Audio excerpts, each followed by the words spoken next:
I am Nathan Grossenbach. I am the President and CEO of Shoreline Hometown Credit Union. We've been in business serving the Manitowoc community for almost 83 years, since 1941. We've recently expanded to include a lot of northeastern Wisconsin, so through today we brand ourselves as the Hometown Credit Union because of that. We take care of those that live paycheck to paycheck, blue collar, hardworking, need a checking account and a loan and a mortgage. We're trying to make sure our members are taken care of, that they're happy, that they continue to support the organization. So through that model of being 100% owned by our members, makes it real easy to have a mission-driven values that we have rather than profits. Let's make sure that people are given a second chance that need it. We can take the time and the resources to help turn somebody's life around.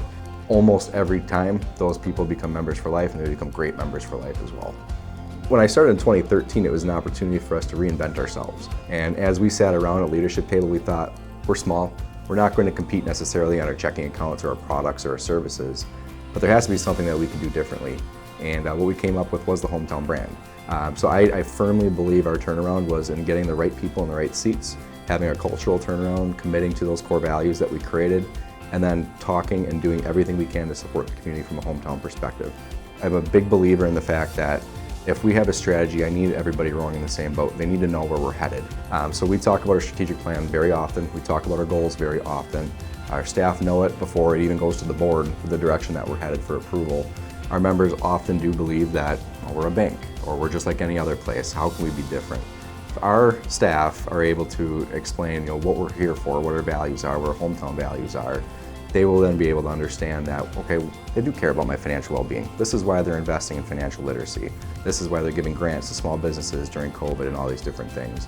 One of the things that we're trying to obtain is a low-income designation, which means 50% or more of our members live in a low-income designated area.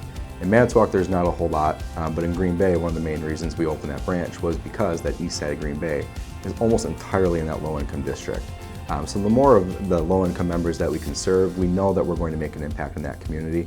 As we progress in that low-income designation achievement, we also receive money back that we can turn into financial literacy grants. We can work with UWGB, we can work with the Lifelong Learning Institute to be able to put on seminars and educational pieces as well. Having a school as large and successful as UWGB right in our backyard certainly churns out talent, provides opportunities for financial literacy, the relationships we built beyond the schooling. Like I said, Dr. Cherry's done great things with financial planning, love him to death.